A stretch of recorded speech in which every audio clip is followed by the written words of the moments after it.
Salut, bienvenue pour cette nouvelle vidéo. J'espère que vous allez bien. Pour moi, ça va parfaitement bien. Aujourd'hui, il fait beau, il ne pleut pas. Et donc, je vais en profiter pour commencer à monter les poteaux qui vont faire ma pergola. Et elle sera ensuite aménagée de tôle pour pouvoir faire un abri. Sans plus attendre, je vais débarrasser tout ce qu'il y a ici. Alors regarde, j'ai un petit tour de magie. Tu vois dans ce rond là? Regarde, c'est déjà tout rangé. Allez.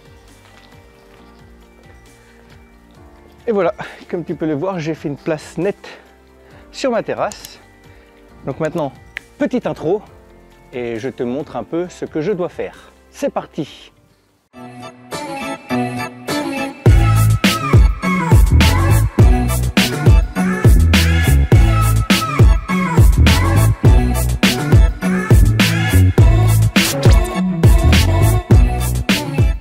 Voilà, comme tu peux le voir, j'ai mes 6 poteaux, mes 3 pieds de poteaux. Et donc de ce que je vais faire, c'est que je vais en mettre 2 au niveau des fenêtres, 2 à ce niveau-là et 2 à ce niveau-là. Donc j'ai à peu près une distance, enfin j'aimerais faire du 3 mètres par environ 6. Mais comme mes plaques font 2 mètres 90, forcément j'aurai peut-être pas assez. Il y aura une qu'il va falloir que je recoupe. Donc j'aurai un petit peu plus de 6 mètres. Et en largeur, j'aurai 3 mètres 30. Donc je vais prendre le milieu entre mes 2 fenêtres. Et je vais me mettre de chaque côté à 1 mètre 50. Comme ça, j'aurai 3 mètres et il y aura 10-15 cm qui dépasseront de chaque côté. Allez, c'est parti. À présent, je m'excuse un peu pour le bruit. Mes voisins passent la tondeuse puisque le temps se prête au rendez-vous. Vous pouvez apercevoir par terre là que j'ai fait donc mon patron pour pouvoir mettre en place mes poteaux. Donc, comme je l'ai dit, j'ai pris le milieu en fait du poteau entre mes 2 fenêtres pour avoir l'axe central. De chaque côté, j'ai calculé donc 1,50 m, comme ça mes poteaux au maximum sont à 3 mètres d'espacement, bien que j'aurai 3,30 m en totalité avec la couverture de mes tôles ondulées. Et donc ici, donc sur chaque bord de mes poteaux, j'ai 3 mètres. J'ai mis ici une planche, donc celle-ci, qui va me servir tout simplement à consolider la base de mon poteau. Et celle-ci en haut servira de support final pour la hauteur de mes tôles. Donc là maintenant je vais faire un vissage, enfin un perçage dans chacune des planches. Je vais les visser dans le bois, comme ça j'aurai une structure stable. Ensuite je vais prendre les petits supports, les pieds donc de poteau. Je vais les emboîter dedans et je vais venir placer mon premier patron le long de la fenêtre. Je ne vous fais pas d'accélérer, hein. On se retrouve une fois que le poteau est en place. Donc là tu vois, on fait plutôt bien le cadre de mes fenêtres, hein. Donc ça sera pas mal quand il y aura à l'abri, on pourra manger dehors. Et vu que derrière c'est ma cuisine, on pourra se faire passer les plats à l'abri. Donc tu vois, regarde juste ici, entre les deux là, j'ai gardé un petit espace là de 20 cm. Ici, je sais pas si tu vois, j'ai un petit repère là au feutre, c'est le centre ici entre les fenêtres. Comme les fenêtres font la même dimension, et là également j'ai gardé un espace de 20 cm. Maintenant je vais faire des trous sur les petits pieds en métal que tu vois là, et je vais les fixer directement dans le béton. Allez, c'est parti. Voilà, j'ai mis des grosses chevilles comme ceci, hein. Voilà, avec des gros boulons qu'on sert à la clé à la douille de 13. Et donc ensuite j'ai fixé mes supports de poteaux et j'ai mis les poteaux à l'intérieur. Voilà. J'ai ensuite défait la barre qui était à ce niveau-là, là, donc qui était fixée derrière et que tu peux retrouver juste ici. Voilà.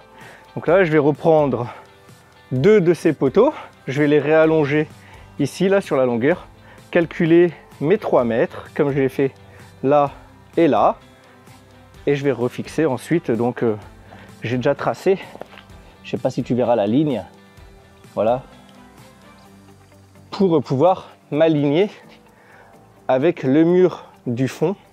Et ensuite je vais calculer pour avoir la bonne dimension entre les deux.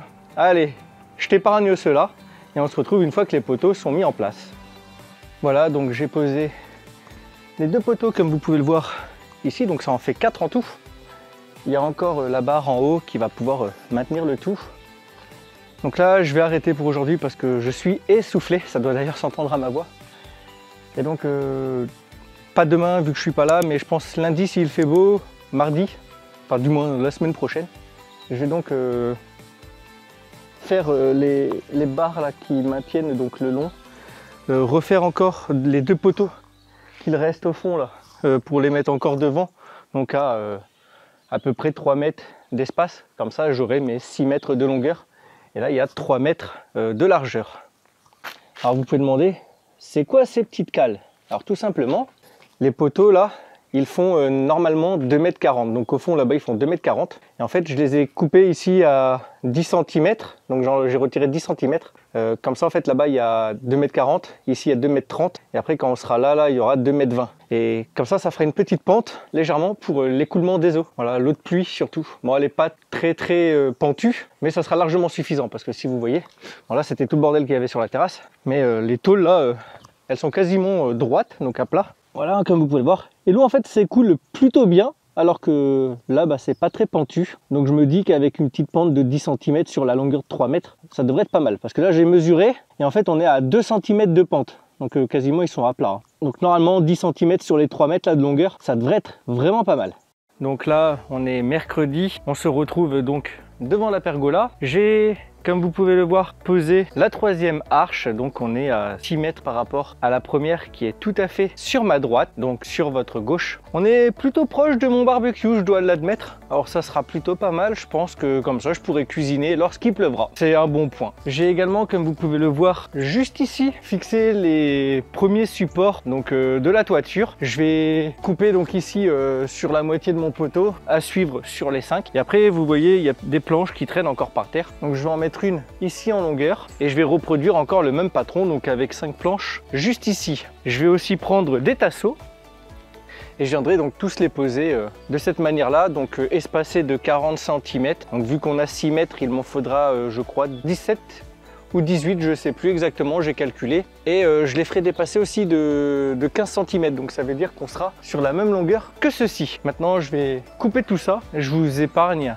encore une fois le bricolage. Il n'y a rien de bien sorcier, hein. Je vais juste mesurer donc ici là 4 cm de plus et je coupe. Sur celui-ci, donc on sera à la moitié du poteau, je le coupe également. Voilà, rien de bien sorcier. Comme tu peux le voir, j'ai installé mes 5 lambourdes. J'ai plus qu'à les couper tout au bout des poteaux. Et juste ici, tu peux voir des tasseaux que je vais couper à 165. C'est-à-dire que du milieu ici, je vais partir sur les 3 et à dépasser de 15 cm pour être aligné à ceci sur toute la longueur. Normalement, ça devrait être pas mal. Une fois que ceci sera terminé, je viendrai faire des supports de fixation triangulaires qui viendront se prendre juste là. Allez, j'attaque la suite.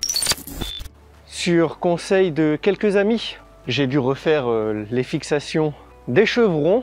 Donc comme tu peux le voir, je les avais mis à plat pour le côté pratique. Et en fait, comme je voulais le faire depuis le départ, les mettre sur le flanc, comme tu peux le voir, juste là. Alors ça a été vraiment une grosse galère, puisque côté cuisine, c'était très compliqué de pouvoir les fixer. Il a fallu que je défasse les 2 poteaux, les rapprocher, fixer au niveau de la barre. Et après, avec l'aide de ma femme et des enfants, tenir les 3 chevrons centraux, tout repousser. Et ensuite, j'ai pu le fixer sur cette partie-là. J'ai maintenant, comme tu peux le voir, baissé un tout petit peu le chevron en largeur pour pouvoir accéder à celui-ci qui est juste là. J'ai commencé par mettre en place celui du fond. Il me reste plus qu'à démonter les 4 ici présents. Je vais devoir forcément les recouper entre ici et là-bas. Alors c'est très simple, je le mets sur le flanc, je prends mon équerre que je pose juste ici, je trace, je fais pareil de l'autre côté et ensuite avec ma scie, je coupe le chevron. Vu que je suis tout seul pour le faire, j'ai trouvé la petite solution pour pouvoir m'assister. Je prends une petite corde que j'entoure autour du chevron sur la largeur, ça me maintient ce chevron là.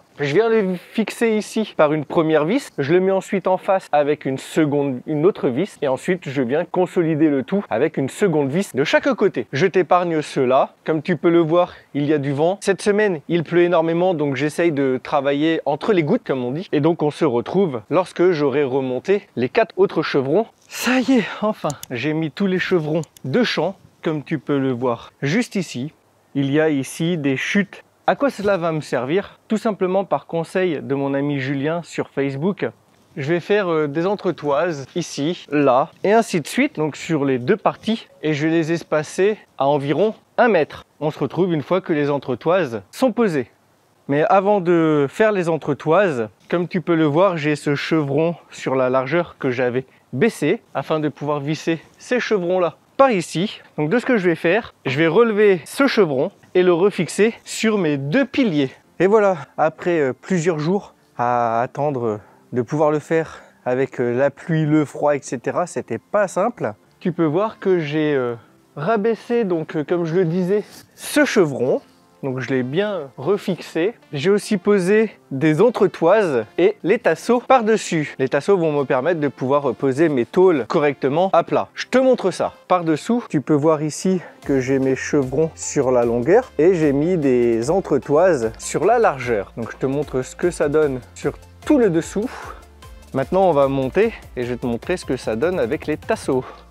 Voilà, donc tu peux avoir un plan de vue sur tout le dessus avec tous les tasseaux qui sont posés, qui vont me permettre de pouvoir faire directement la pose des tôles. Maintenant, ce que je vais faire, tu peux voir ici qu'il y a des chutes. Je vais faire, comment ils appellent ça, des liens me permettant de maintenir entre le poteau et le chevron du haut. Donc je vais le faire ici, donc je vais en faire un autre ici. Donc ça, on va en faire 2 par poteau des extrémités. Et pour le poteau du centre, je vais en mettre un au centre ici qui va venir se reprendre là. Et après, un de chaque côté qui vont se reprendre ici. Mais je pense que ce ne sera pas pour aujourd'hui parce que la pluie est en train d'arriver. On se retrouve donc lorsque les entretoises sont posées. Voilà, comme tu peux le voir, j'ai monté les liens sur les poteaux des extrémités. Donc il y en a 2 et 3 au niveau du poteau du centre. Comme tu peux voir juste ici. Mais qu'est-ce que tu fais toi? Descends de là, tu vas te faire mal. Bah, je teste la résistance. Parce que de toute façon, il faudra que tu montes. Ah ouais, d'accord, ça va, tranquille. Bah ouais, je fais ma muscu pour voir. Ouais, d'accord, bah oui, effectivement, il faut que je monte pour fixer la tôle correctement. Mais descends de là, tu vas te faire mal quand même. Donc je disais, vous pouvez voir que j'ai posé une première tôle juste ici. Donc il ne me reste plus qu'à la fixer. J'ai juste ici les autres tôles à monter sur la première rangée. Je vais prendre ensuite une 4e tôle que je vais découper en 3 parties pour mettre au centre d'une longueur de 1 mètre. Et il y aura 3 autres tôles qui viendront compléter la couverture. Je t'épargne évidemment la pause et on se retrouve une fois qu'elle est terminée. Et voilà, comme tu peux le voir, ma pergola est enfin terminée. Je te cache pas que lorsque j'ai voulu monter les tôles, j'avais coupé 10 cm sur ce poteau là, donc il était à 2,30 m et celui-ci 20 cm, il était à 2,20 m. Mais en fait, pour l'écoulement des eaux, 3% de pente, c'était vraiment pas assez. Il a fallu que je défasse donc tous mes liens. Il a fallu que je descende tout la structure du toit. Et donc là, actuellement, on est sur une pente de 5%. Donc c'est vraiment le minimum à avoir pour que l'écoulement d'eau se fasse correctement. Maintenant que c'est terminé, je te propose qu'avec le drone, on termine cette vidéo avec des plans de vue aériens. Et moi, je te dis à très bientôt pour une nouvelle vidéo. Je suis pas certain qu'il y en ait dimanche prochain. Allez, ciao, bye!